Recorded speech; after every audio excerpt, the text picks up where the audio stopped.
The broadcast is now starting. All attendees are in listen-only mode. Hello and welcome to this week's myHR Minute webinar. I'd like to thank you all for joining us today and for your continued interest in our weekly webinars. Before we get started, I wanted to remind you all that this webinar is being recorded.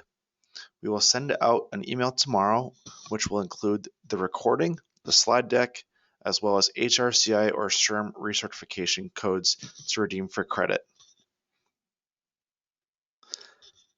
Next week, we will host part 2 of our cybersecurity webinar series with Black Bottle IT about the importance of a cybersecurity plan. Please note that we will host this webinar on Thursday, May 11th instead of our usual Wednesday date.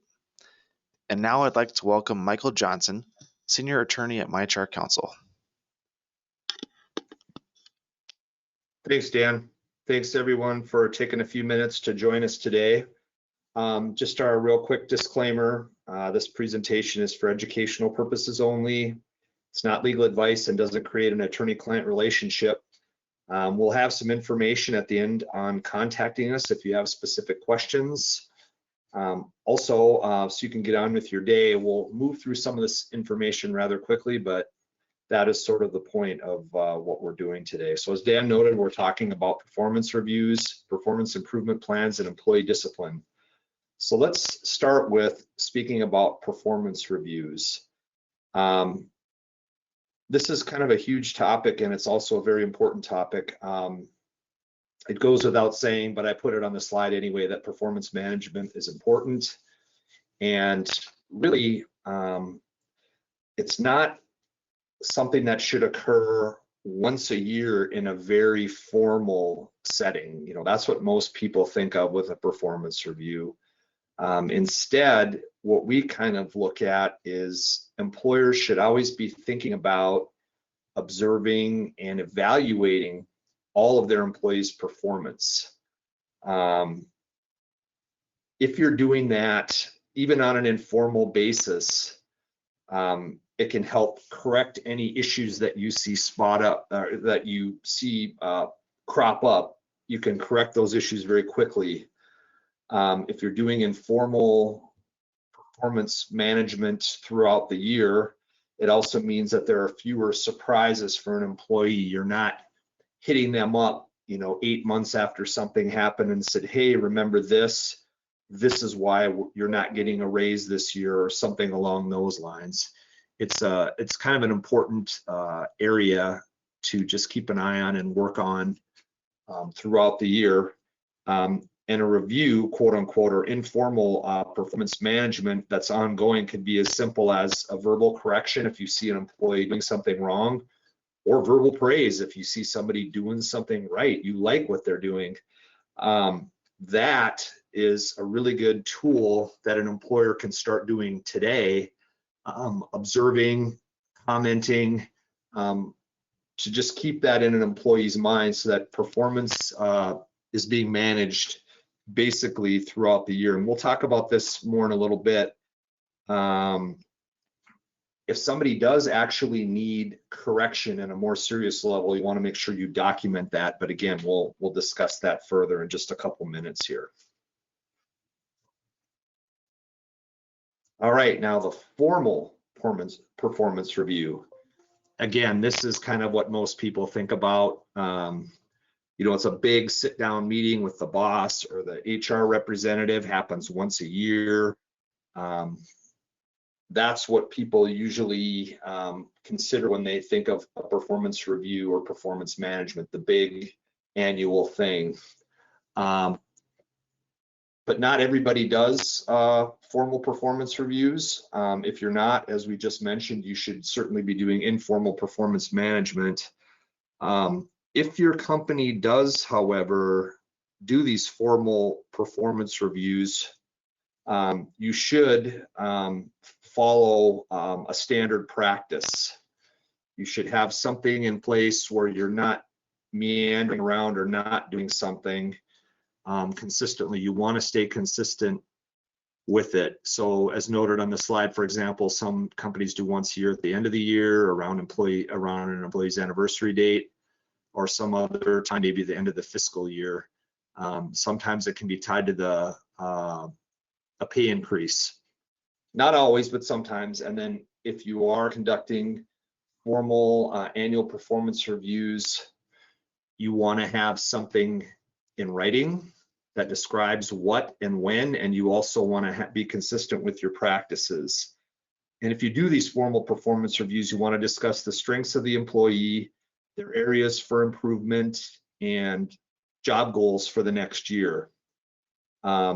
If you do have a written policy that you're following, it should state something along the lines of, pay increases are based on the employee's overall performance and their salary level relative to their position responsibilities, as well as the company's financial position at the time the review is done. It should also state in your policy that a performance review does not always result in a wage increase. That's again, tying things to how the person has done throughout the year and how the company has done throughout the year. In your policy, you should also talk about the effective date of a pay adjustment. If you're saying, we are going to give you an increase, it'll take place, 2 pay periods from now, you want to have something in writing that the employee sees. And you probably also want to have in a written policy, and ideally this would probably be part of an employee handbook. As our clients know, we provide an employee handbook with certain levels of service. You'd want to state something along the lines of pay adjustments can also be made at other times of the year as deemed necessary by management. So you wouldn't want to have compensation changes for an employee, whether up or down, only tied to a performance review timeframe. If you're doing formal reviews, you'd want to have the flexibility noted either in your review policy or again another place in an employee handbook that the management reserves the right to change pay at any time during the year. Another big area that we receive quite a few questions on is performance improvement plans, sometimes called a PIP. What happens if you have a review and you've identified a very serious problem, or you're using that informal review process, performance management throughout the year, and you notice a very significant performance problem with an employee. That's where employers look at implementing a performance improvement plan. A PIP can come into play if your verbal counseling to date has not been sufficient to get the employee to change their behavior, improve their performance or whatever. So if you do use a PIP, basically what it does is it gives the employee and the employer documentation of an issue, and then it provides a roadmap to ideally get the issue solved. When you're using a PIP, there are really 5 points that you want to consider, and for our clients, they know that we have a performance improvement plan document template, but these are the main things that you want to look at if you're using a PIP. You want to make sure that the document describes the unacceptable performance or problem behaviors that you're seeing as the employer.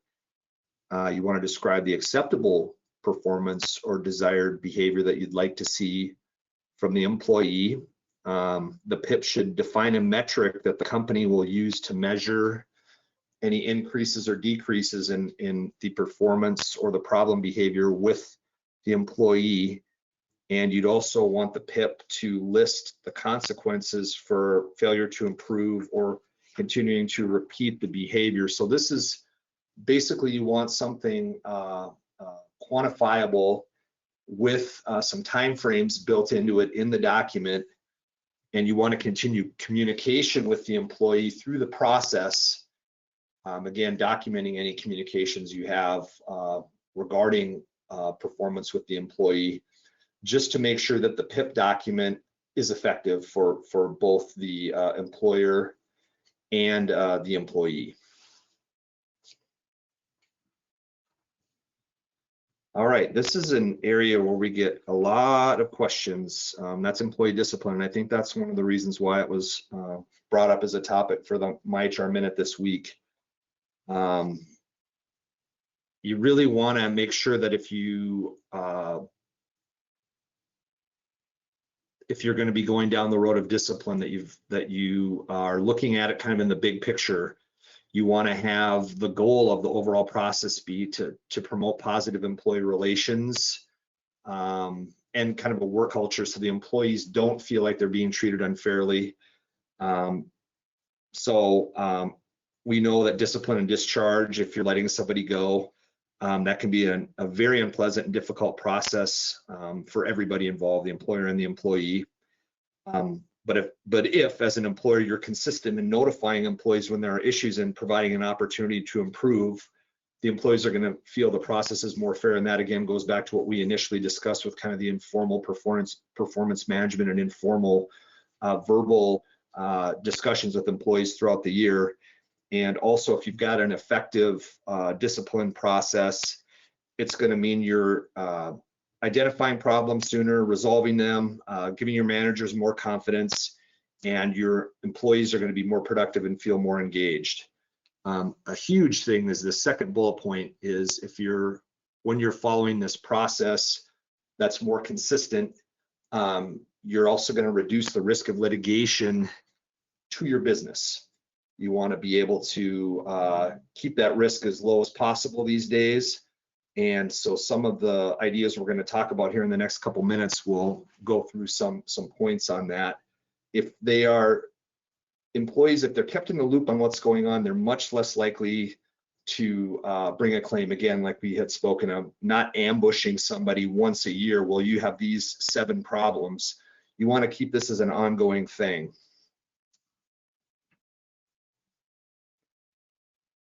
Really, what we talk about and what we advise our clients is to have an effective discipline infrastructure in place. You want managers to establish clear expectations and standards. That means training your managers if you're a business owner, number one, and then have the managers communicate those expectations to the employees. Something that the company can do is you want to have accurate job descriptions, work rules, and performance standards. Again, a lot of times those are included in an employee handbook. You want to begin this communication where you're establishing this infrastructure right when someone is hired. Again, you want to look to the leaders in your company to hold employees accountable. So that's the regular ongoing feedback, the good or the bad. You don't want to just surprise somebody at the end of the year. You want to have very good documentation of any issues you're seeing with an employee. As well as anytime you're communicating with an employee about a performance issue or policy violation, you want to have notes of that communication, ideally done immediately afterwards, dates, names, a summary of the discussion. You want to have as much detail as you can. You want to stay on top of this. Don't let it go. Make sure that you're doing it regularly.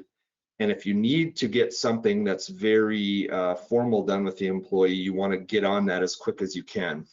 You don't want to have a restrictive process. We have to do this first, we have to do this second, we have to do this third. Instead, you want to have some flexibility, which we can talk about.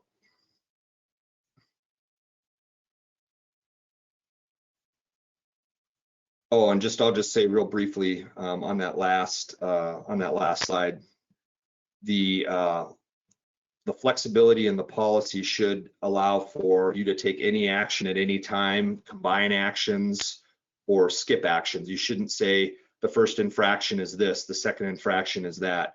You just want to have a simple, wide open policy that says, here's the things we might do. We might combine some of these things. We might skip some of these things. We might terminate you for a first offense. You want maximum flexibility as an employer in your discipline policy. So what are the steps if you've got an issue that you feel an employee may need some discipline for? Well, the first thing that you want to look at is you want to investigate. So if you've got an allegation that someone has acted improperly or you see some performance issues with an employee, you want to look into who's going to check out that information, who you're going to talk to, how it's going to be quantified. You're going to want to speak to either the employee, or if it's an issue that involves others, you want to speak to all of the other people involved as well. And then again, document who you talked to, what they said, when you spoke to them. All of that information is very important. The second step that you want to look at is your risk assessment. So prior to taking a disciplinary action, you want to maybe have management and human resources look at if there are any factors involved that could create additional risk for the company. So for example, has the employee recently complained about or engaged in protected activities? So they said, I've been discriminated against. I requested a disability accommodation. I'm a whistleblower. Things like that. Those are risk factors to be taken into effect when the company is looking to make a disciplinary decision. The next step that you want to look at after risk assessment is documentation. That's been sort of a theme through our brief talk here.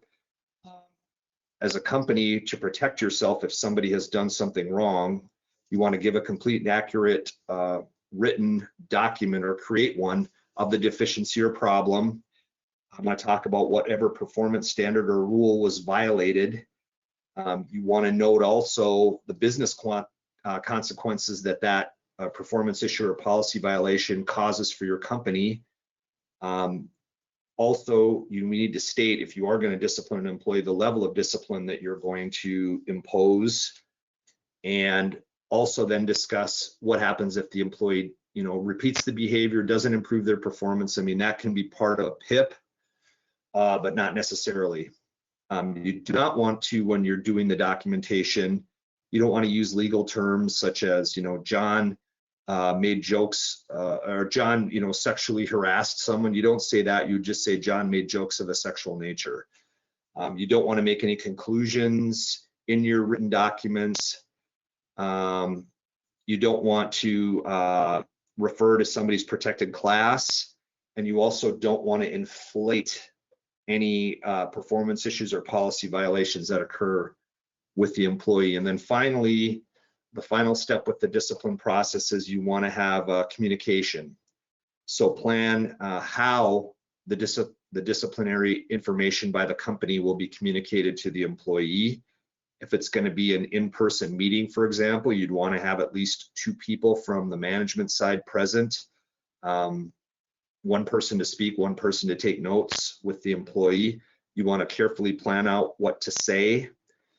If the meeting is going to involve firing the employee, you want to, provide them with an opportunity to resign, for example, before the meeting is concluded. And you want to consider the risk if the person is, if you've got an employee you're meeting, you're concerned about this person might flip out, you want to take security into consideration as well, just to be safe, keep your team safe when you're having that kind of difficult discussion. We do have, for our clients, we have an employee discipline checklist that we've put together that people find is very useful, and it does help walk through the process of getting to the point of discipline for someone, including how to document it and then the risk factors to consider. And that checklist can also be used up to and including when someone's being let go as their disciplinary step.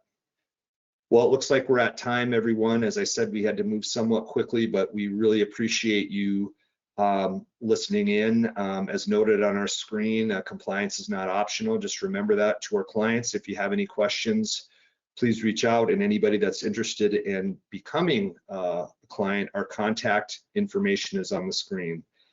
Thank you, everyone, for taking some time today, and we will speak with you next time.